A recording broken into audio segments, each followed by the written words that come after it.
Assalamualaikum warahmatullahi wabarakatuh. A'udzu billahi minasyaitonir rajim. Bismillahirrahmanirrahim.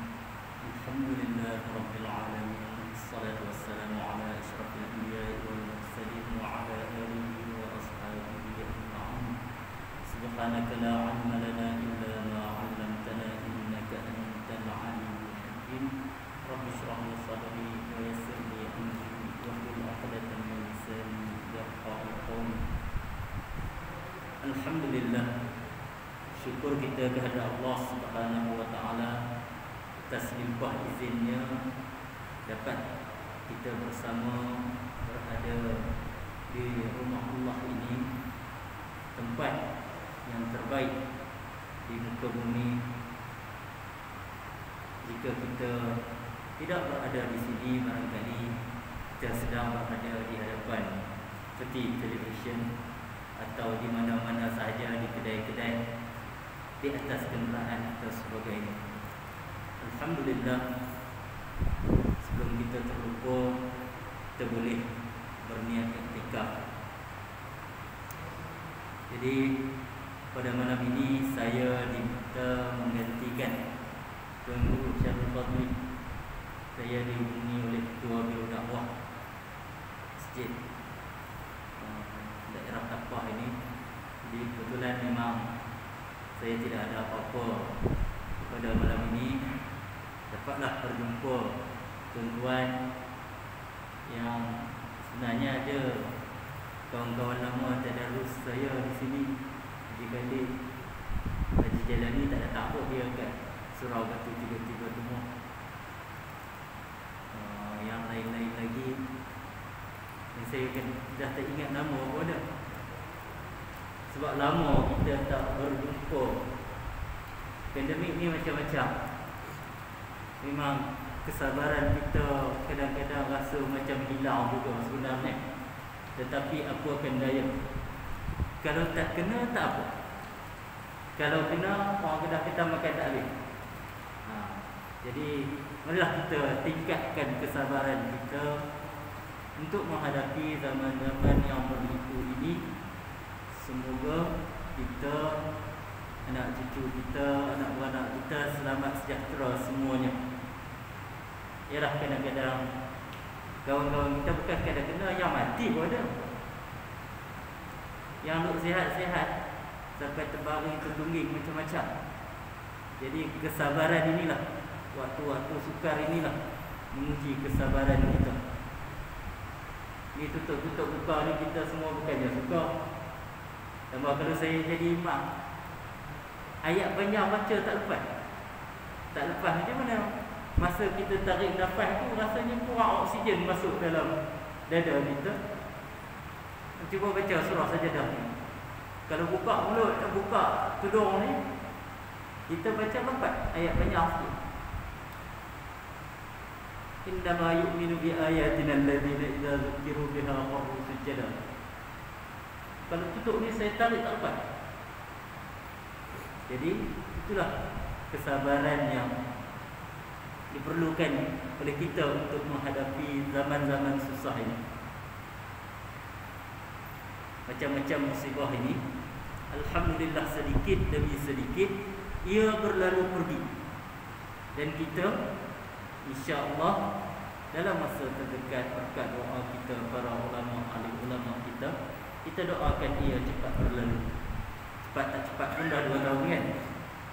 Jadi pada malam ini saya mengambil kesempatan di antara Maghrib dan Isyak ini, oleh kerana tak ada tajuk khusus diberi, saya ingin menyuruh satu perkara yang berlaku dalam masa yang agak terdekat dengan kita. Sebenarnya sudah dimasukkan dalam khutbah Jumaat. Saya tak ingat dalam 3-4 minggu lepas, sebulan lebih, iaitu menurut ulama negeri Perak telah termasuklah. Saya rasa jarang sekali khutbah Jumaat membicarakan soal individu, tetapi dalam 3 minggu lepas dimasukkan dalam khutbah tentang pemergian seorang ulama kelahiran negeri Perak Darul Ridwan ini, Datuk Dr. Siddiq Fadil, yang telah meninggalkan kita pada 31 hari bulan Ogos yang lalu. Beliau adalah anak kelahiran Bagan Datuk, atau lebih spesifik lagi Kampung Sungai Tiang Darat. Beliau adalah ulama aktivis yang saya rasa melalui penulisan beliaulah ulama alam Melayu yang berjaya mengharmonikan dengan begitu teratur pemikiran Melayu dan Islam. Saya sempat berguru dengan beliau dalam banyak ceramah-ceramah beliau. Kalau semasa saya berada di Kuala Lumpur, beliau ada kuliah bulanan tafsir maudhu', tafsir bertajuk atau tafsir bertopik. Saya rasa dia sempat buat sampai siri ke 70 lebih. Saya mengikuti sebahagian sahaja. Jadi pada malam ini saya membawa buku beliau. Dah keluar cat, dia printing dia macam ada ni. Ini adalah karya agung beliau lah, sebagai buah tangan. Ini orang kata ulama harimau mati meninggalkan belang, ulama mati meninggalkan karya. Kita mati tak tentu, kita tak tinggal hutang untuk dibayar oleh anak cucu. Itu agak-agak lah kan. Hutang tu ada yang bagus, tapi banyaknya tak bagus. Macam zaman saya ni, kalau tak hutang pakai tak ada rumah lah. Jadi sebagai seorang ulama, beliau ada meninggalkan karya yang banyak, dan karya terbaik beliau adalah buku ini. Saya beli cetakan pertama yang diterbitkan pada tahun 2012 dengan tajuk Islam dan Melayu, Martabat Umat dan Daulat Rakyat. Jadi karya ini menyoroti semua hasil pemikiran beliau yang kalau dibaca sejarah pendidikan beliau, beliau mendapat first class dalam semua ijazah yang beliau ambil. Beliau bekas pelajar Sekolah Menengah Izzuddin Shah Hukum. Dan Izzuddin pada masa itu bukan Izzuddin yang macam sekarang. Izzuddin yang tingkatan 4-nya dah boleh bercakap Arab. Itu yang saya kata tak sama. Sekarang ni nak cari budak tingkatan 4 boleh cakap Arab. Tak apalah, tuan-tuan bawa kat saya seorang, saya nak belajar dia makan apa pun, selagi halal. Kalau tingkatan 4 boleh cakap Arab, dia bukan sekadar boleh bercakap. Ketika tingkatan 4 tu dia jadi sidang redaksi editor majalah sekolah tu, dia dah boleh membetulkan karangan bahasa Arab rakan-rakan. Tak perlu hantar kat ustaz. Kemudian beliau meneruskan kajian ke Institut Bahasa Kuala Lumpur, kemudian ke Universiti Melaya, dan menyiapkan PhD beliau di bawah seliaan Profesor Ulung lah di negara kita, Syed Muhammad Najib Al-Atas. Jadi beliau bertugas di UKM dan pencen pada tahun 2002. Yang istimewanya, beliau selepas pencen, Profesor pencen ni kadang-kadang dia berhenti, tak menulis. Tapi Datuk Dr. Siddiq Fadil ini tidak terhenti. Dia menjadi Presiden Kolej Darul Hikmah. Kalau sumbangan kepada negeri Perak ini, dia menjadi ahli Majlis Agama Islam selama lebih kurang 20 tahun. 20 tahun sebagai ahli majlis ni, semua juga.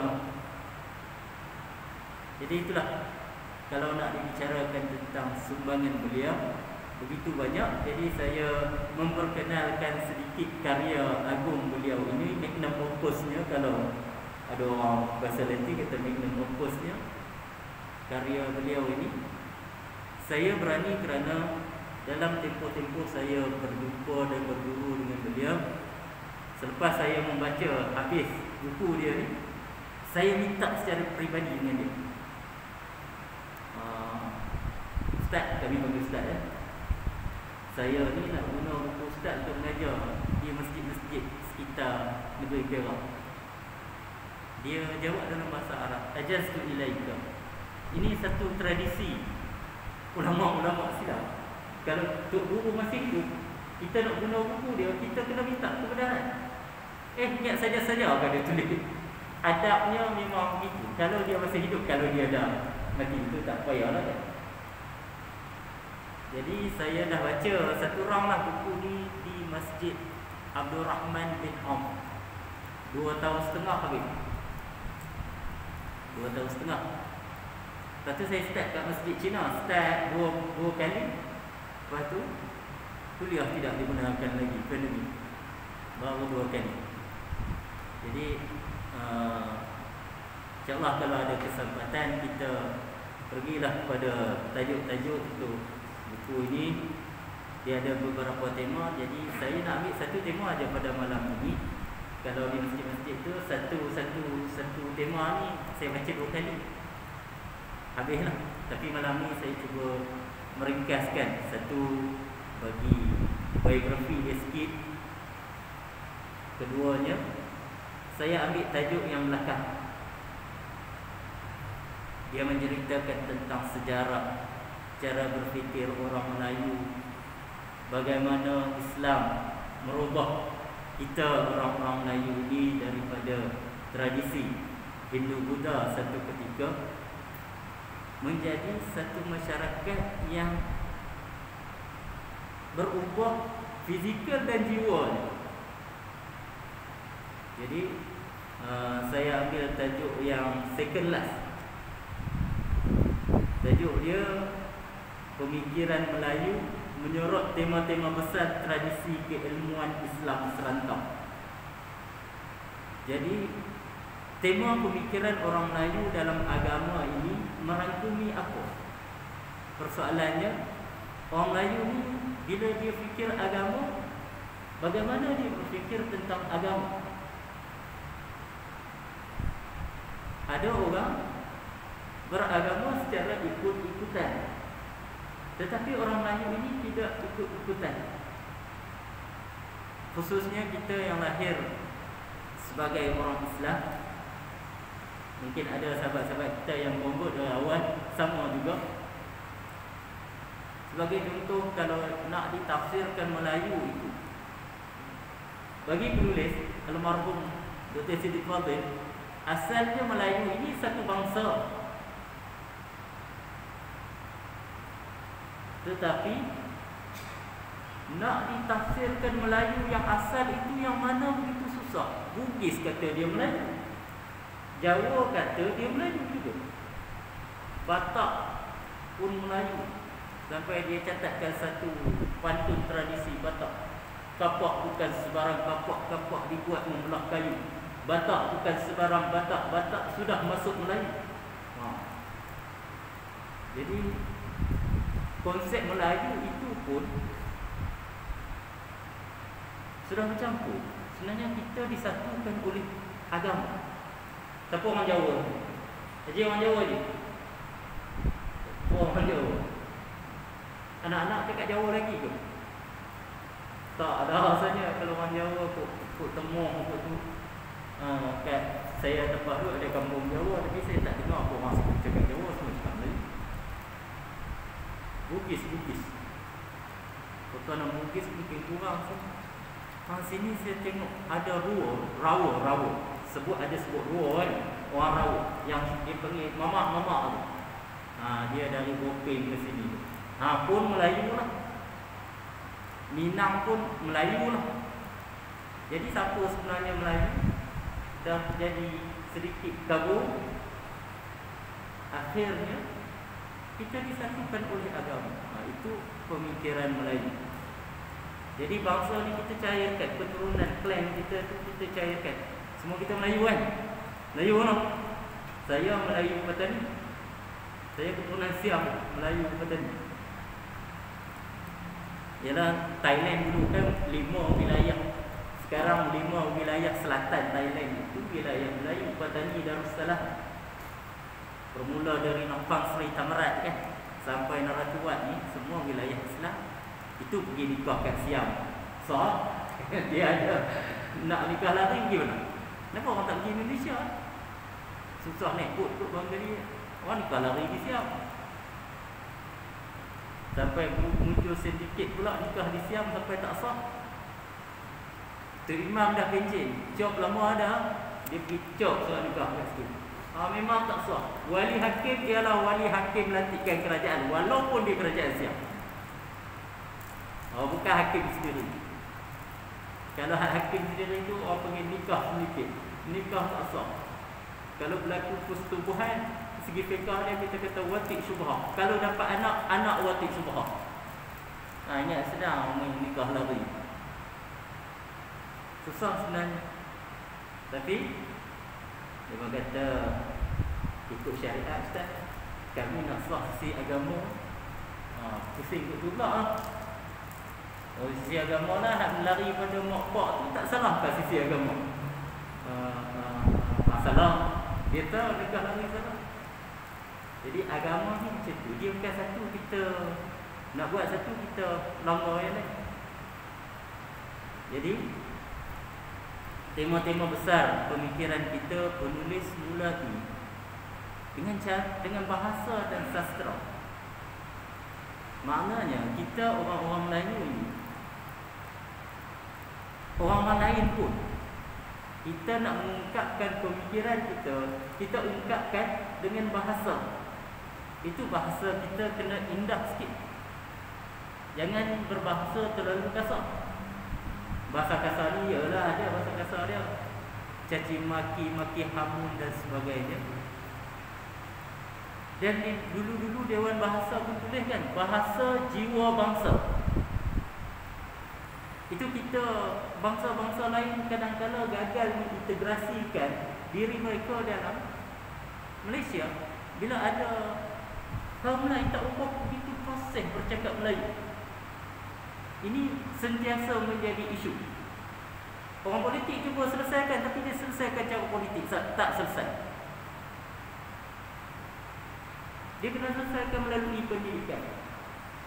Tak kira lah kamu nak buat sekolah Tamil ke, sekolah Cina ke, sekolah kebangsaan ke, sekolah pondok ke, sekolah tahfiz ke, bahasa Melayu wajib dipelajari.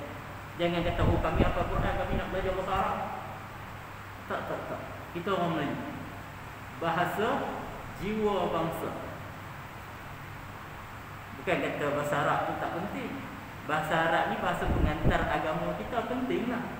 Tapi dalam masa yang sama kita orang Melayu. Tema besar pemikiran kita ungkapkan dalam bahasa kita. Itu dalam Al-Quran.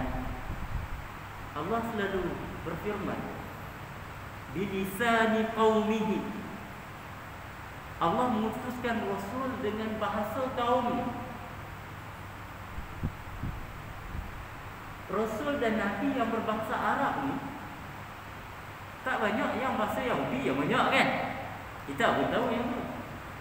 Bahasa Arab ni yang berbahasa Arab ni tak siapa, Nabi Muhammad seorang bahkan. Yang lain umumnya kita kata bangsa Yahudi. Jadi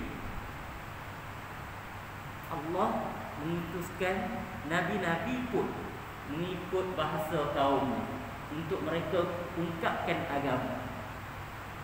Jadi apabila Melayu sudah menjadi Islam, kita lihat begitu banyak perkataan-perkataan Arab diimport masuk ke dalam bahasa Melayu, sehingga menjadikan bahasa Melayu itu bahasa Islam.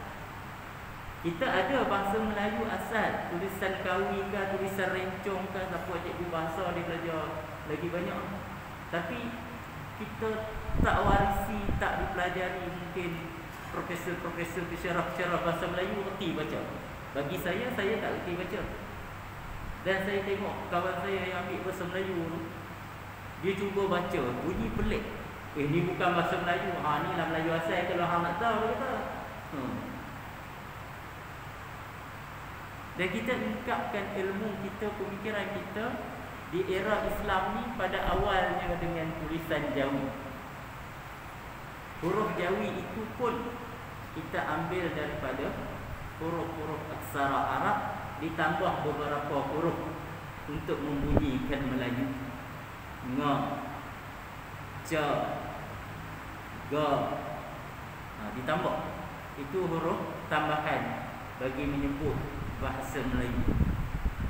Ada beberapa lagi bahasa yang senasib dengan bahasa Melayu, diimport masuk perkataan-perkataan Arab. Urdu, Parsi, Swahili, semuanya sudah menjadi bahasa Islam. Kalau Swahili ni Afrika lah banyak. Bahasa perantara penyebaran Islam di Afrika. Kalau Urdu, Pakistan, India lah. Kalau Parsi, Iran lah. Jadi bahasa Melayu pun menjadi bahasa-bahasa Islam. Maknanya kalau dicabutlah perkataan-perkataan import itu daripada bahasa Melayu, kita tak boleh nak mengungkapkan agama. Tengok semua perkataan agama kita pinjam 100%, kita import masuk. Dan dia memberi gaya berfikir. Contohnya perkataan-perkataan yang kuat, ilmu, fikir, alam, akidah, semua kita pinjam besar. Kalau kita cabut perkataan itu semua, kita nak guna perkataan apa?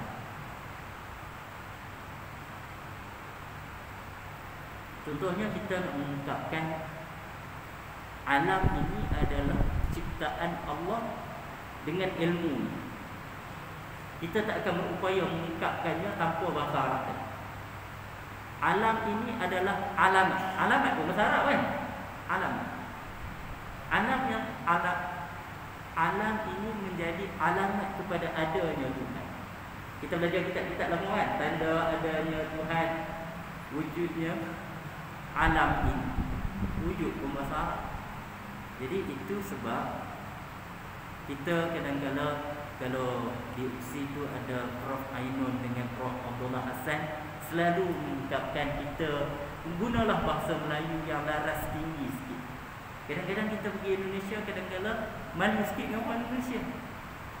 Sebab supir dia tu menyapa kita dalam bahasa yang tersusun ayat. Pemandu teksi dia tu. Jadi mereka menyapa kita dalam bahasa yang tersusun. Jadi tema besar pemikiran kita, kita kena berbahasa Melayu dengan baik. Sebab bahasa ini adalah jiwa kita, bahasa jiwa bangsa. Kalau kita pun tak menggunakan bahasa Melayu dengan baik, nak harap siapa lagi? Nak buh Jawi dalam buku sekolah 3 muka surat pun pening. Bergaduh dulu. Jadi kalau bahasa ini sudah dipertuturkan dengan baik, benda itu tak akan berlaku. Dan daripada bahasa itu, kita memahami alam ini. Ada pantun Minangkabau yang ujung dia alam terkembang menjadi guru tu kan. Maknanya kita memahami alam ini dengan bahasa kita. Orang Kedah, dia ada bahasa Kedah, ada Kedah. Itu caruk. Caruk tahu, orang sini tahu caruk. Aku Kedah adalah caruk Bemban, caruk Buyuh, caruk macam-macam caruk. Caruk ni dia macam tempat tanah rendah berair tapi tak boleh buat padi. Dia terlalu dalam, dah air dia karat, kalau buat padi pun tak hidup. Itu caruk. Kalau hak boleh buat padi, dia panggil lahak. Itu di Pulau Pinang ada lahak yo ye. Yo ini apa tu? Yo ini orang Perak panggil limbah. Orang Kedah kata hak supaya acak lah. Jadi dia, kalau kita tak ada bahasa, kita tak boleh gambarkan, kita tak boleh faham. Kalau Perak ni, saya mari duduk Perak ni, boleh lah cakap Perak sikit je kali. Mika. Kita dah tahu. Jadi kita mengungkapkan dalam bahasa kedaerahan atau bahasa standard, kita gunakan bahasa yang laras tinggi supaya kita dapat mengungkapkan pemikiran kita ini dengan teratur. Itu tentang bahasa dan penggunaannya untuk kita memahami sekeliling kita. Dalam agama, pemikiran kita ialah pemikiran kalam ilmu tauhid. Ini kadang-kadang kita lihat orang yang terputus daripada tradisi ini, kita gaduh hang salafi lagi apa lagi? Bercakap, oh kaum muda, kaum tua. Dulu kan namanya kaum muda, kaum tua. Lepas tu lah ni salafi dengan Asy'ariyah, Ahli Sunnah wal Jamaah. Jadi orang-orang yang terputus inilah kita tengok hari ni bergaduh dalam Facebook tak habis. Kalau gini Wahabi dia kata, Wahabi satu ni, Salafi, Wahabi, Ahli Sunnah wal Jamaah, Asy'ariyah, Maturidiyah. Jadi kita gaduh tak habis dalam Facebook sebab kita terputus. Orang-orang yang bergaduh ni, dia tak tengok galur kedatangan agama itu bagaimana. Yang palsu pernah datang ke alam Melayu ni, Syiah pernah datang ke alam Melayu ni, tapi tak laku. Doktrin palsu Syiah tidak laku di sini. Orang Syiah kata, ni dia kata lah ini saya tak ada. Sebab apa orang Melayu kata tongkat Ali kecil Fatimah? Sebab orang Syiah dia fanatik dua tu. Dia fanatik dua tu. Di mana Syiah sekarang? Di pinggiran, tak laku. Doktrin-doktrin palsu ni ulama kita dapat mengisan dengan pemikiran ilmu kalam kita yang tradisi sifat 20. Ngaji sifat 20 tu. Tapi tak apalah. Memang itu pun tak apa, hak ngaji 13 pun tak apa. Asy'ariyah asal Abu Mansur tambah pergi jadi As-Sulusiyah jadi 20. Tak apa, kita belajar. Jadi datang pula tauhid 3. Kita belajar apa? Rububiyah, uluhiyah, asma wa sifat. Jadi kalau siapa-siapa yang gagal memahami aliran-aliran ilmu kalam ini, sama-sama Melayu pun kita bergaduh dulu. Cuba tengok perdebatan. Kadang-kadang saya tengok meruncing sekali. Akhirnya dia kata orang tu sesat. Jadi kita dalam pemilihan orang-orang Melayu ni, kita memang selesa dan kita belajar betul di pondok-pondok dulu aliran Asy'ariyah yang kita kira paling sederhana di dalam semua aliran-aliran pemikiran yang ada pada waktu itu. Kita memilih Asy'ariyah dan kita belajar betul. Dan apa-apa yang datang selepas itu, kalaupun dia nak menyebarkan di kawasan kita ini, dia patut memahami bahawa apa yang kita sedang anti ini adalah kebenaran. Jadi bila benar, nak ubah buat apa? Mengapa dia nak merubah kita? Kecuali kalau dia kata kita salah.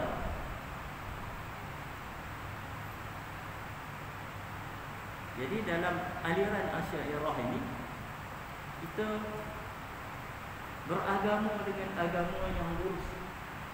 Itu dalam setiap kali khutbah Jumaat kita di belakang dia kata apa? Kita berpegang dengan akidah Ahli Sunnah wal Jamaah. Walaupun orang kata Asy'ariyah ni kadang-kadang perbincangannya terkeluar daripada metode atau sistem Ahli Sunnah wal Jamaah. Jadi jangan claim pula. Aliran kita, aliran yang paling sederhana. Itu kita berjaya menangkis Syiah. Datang. Wahabi datang. Kita bertahan. Timur Tengah tu yang duk claim tak habis tu, yang tembak sesama orang Islam tu dua aliran ni, Syiah dengan Wahabism. Oh, dia tak boleh nak berkumpul.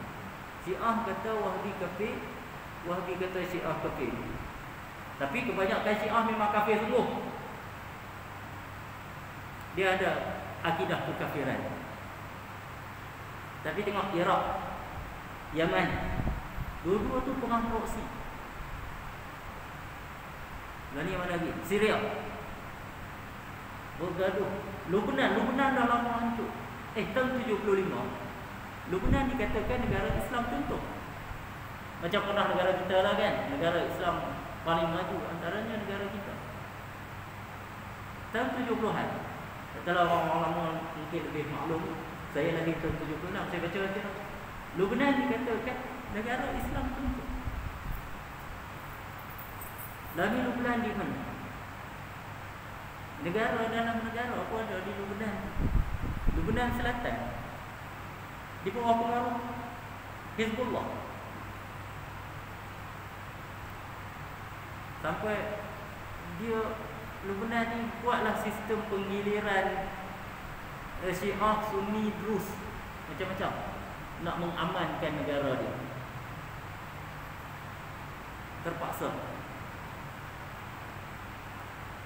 Jadi itu kita di sini berjaya mengekalkan keamanan.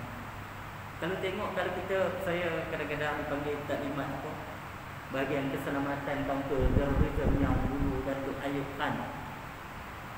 Khan kata dalam kajian dia, kalau Syiah ramai di sini, Syiah akan menurun. Saya percaya. Tengok di Yaman, dia mengambil kesempatan di atas ketidakstabilan dan pembahagian kekayaan negara yang tidak seimbang antara wilayah-wilayah. Dia taja Port Pusi. Kalau kita baca surah Abah sebenarnya tu dia tulis THI, Pusi. Dia buat pemberontakan, tapi dia boleh ada peluru berpandu balistik. Siapa bagi dia? Iran bagi. Jangan tanya, ingat sedang nak buat peluru berpandu. Malaysia tak boleh buat. Fakulti engineering ada di semua universiti. Tak buat pun peluru berpandu. Memang susah teknologi dia. Tapi satu pasukan pemberontak dari negara antara negara paling miskin di Jazirah Arab tu, negara paling miskin ialah Yaman. Pemberontak Yaman ada peluru berpandu yang boleh tembak sampai ke Arab Saudi. Macam mana mereka dapat? Iran bagi. Tak ada negara lain. Sebab perang proksi di sana. Jadi itulah pemikiran akidah kita ini, akidah yang sederhana, dan ini menjadikan kita berupaya menghadapi tantangan-tantangan yang datang. Seterusnya penulis menyentuh tentang ilmu falsafah dan tasawuf kita, sistem akhlak kita. Pemikiran Melayu dalam tasawuf dia bercampur sikit dengan falsafah. Itu kita pernah dengar di negara kita ini. Bukan negara kita saja, rantau Nusantara ini fahaman wahdatul wujud. Siapa pernah belajar wahdatul wujud? Dengan martabat 7. Kalau belajar lah ni orang kata sesat lah.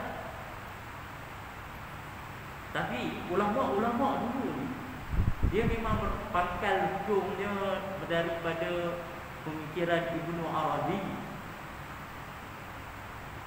Jadi di negara kita ini, selepas kita terputus dari sistem pengajian itu, kita tak belajar dah martabat 7. Ada ke orang belajar martabat 7 dengan wahdatul wujud sini? Tak ada. Jaki pun banyak mengharapkan buku-bukunya. Tapi kalau di pondok dulu, Tok Guru akan mengajar. Kata kita ni semua belajar pondok kan. Tapi Tok Guru tak ajar pada semua budak lah. Dia panggil 3-4 orang hak cemerlang tu. Sebab memang dia kena ada pemikiran yang cemerlang sikit. Antara kitab yang paling asas dulu Darun Nafis, Al-Banjari, Arsyad Al-Banjari ya nama penulisnya. Bukan semua budak pondok belajar.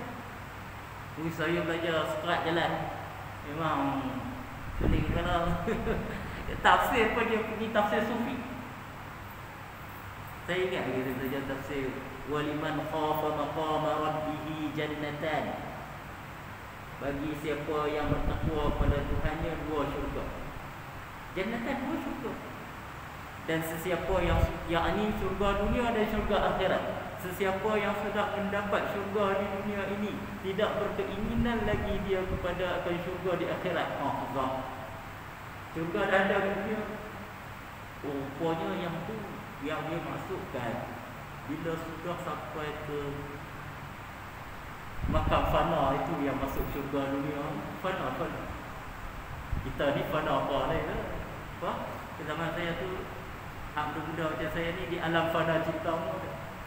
Tapi memang ada lagu sungguh yang Malaysia. Lagu tu nama dia Sufi. Kumpulan dia Dhamma Sutra ni. Cuba tengok. Sufi kau hilang di pandangan, ada di dalam kenikmatan. Dia kata segala menuju Tuhan. Itu kehebatan pemikiran orang Melayu ini. Daripada ilmu Arabi di Baghdad tu, dia boleh bawa ke alam Melayu dan diajarkan kepada kita dalam bahasa Melayu. Dan kalau kita belajar sungguh-sungguh dalam sistemnya, tidak akan berlaku kekeliruan. Tetapi orang ni ambil itu sebagai jalan shortcut nak masuk syurga. Jakim ke dia beragama buat senang je. Tok Sahib belajar kitab-kitab ni, ilmu nafas lah, ilmu macam-macam. Kalau orang geng-geng 60-an 70-an ni tak tahu, 50-an ni dah tak tahu. Geng 60-an 70-an saya rasa tahu ilmu-ilmu gitu. Jadi kalau nak belajar, cari guru yang betul. Kalau guru tak betul, sesat semua. Kan saya dah kata, sesat semua. Saya pernah pergi jumpa dengan orang Tanjung Malik. Dia cuba tarik budak-budak UiTM ni masuk ajaran dia. Tapi center dia kat Manjung. Masa saya kat Seri Skandar, memang bagi dia pusing, lalah kena ke dia. Contoh ni pemikiran fiqh pula. Dia campur-campur. Dia kata Nabi diutuskan untuk diikuti kan. Kita apa hangguk lah. Dia kata isteri Nabi buat apa? Saya kata 13 tu. Dia kata kita pun boleh kahwin banyak tu. Nak ikut Nabi ke tak? Dia kata ikut semua. Dia kata hak tafsiran ulama 3-4 apa tu semua tafsirannya. Kita nak ikut hak Nabi buat sungguh. Nabi buat tak Nabi buat. Rupanya dia memang nak nikah banyak. Dia tarik budak UiTM tu, dia tarik budak perempuan. Salah seorang tu memang dah fanatik dia sampai berhenti belajar. Yang 4 orang lagi tu jaya diselamatkan. Yang seorang lagi tu budak TP, saya ingat siang dah. Duk dengar cerita, dia jatuh cinta dengan tok guru utama dia tu. Yang tu dia lari. Kalau buat cinta ni payah. Jadi akhirnya saya ambil 1 minit 2 minit lagi. Itu tasawuf kita dan akhirnya pemikiran fiqh orang-orang Melayu ini. Kita tengok kita juga mengambil pendekatan yang paling sederhana. Orang di sini Syafi'i bin Maliki bin Hambali, tapi mazhabnya Syafi'i. Kita ambil mazhab yang paling sederhana, tapi kalau yang strict sikit Hambali. Itu orang Arab Saudi banyak Hambali. Yang paling terbuka Hanafi. Mazhab Hanafi. Mazhab Hanafi, perempuan boleh nikahkan diri dia sendiri. Perempuan boleh mewalikan diri dia sendiri. Jangan saya dia akad dia sendiri. Dia ambil dulu untuk jual beli boleh, akad jual beli boleh, akad nikahkan tak boleh. Itu yang paling terbuka. Kita ambil yang di tengah-tengah. Dan dia luar biasa. Dari selatan Filipina sampai ke selatan Thailand, sampai ke Kamboja. Syafi'i berapa? Ini kita di sini jarang berlaku kerusuhan akibat mazhab.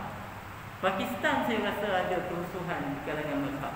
Sebab kita ingat dia bergaduh dengan Sunni dengan Syiah kan. Kadang-kadang dia Hanafi Maliki boleh problem. Kita tengok Afrika ni keras sikit kan. Mereka banyak ambil Maliki. Jadi fahaman-fahaman agama di dalam pemikiran Melayu ini kita jangan remehkan. Kita boleh wariskan kepada anak cucu kita, sama ada fiqh, tasawuf, kalam kita. Dan last kali penulis bicarakan sedikit pasal politik. Dan politik kita pun kita tidak begitu ekstrim. Ulama-ulama kita menjadi penasihat kepada ratu-ratu Aceh.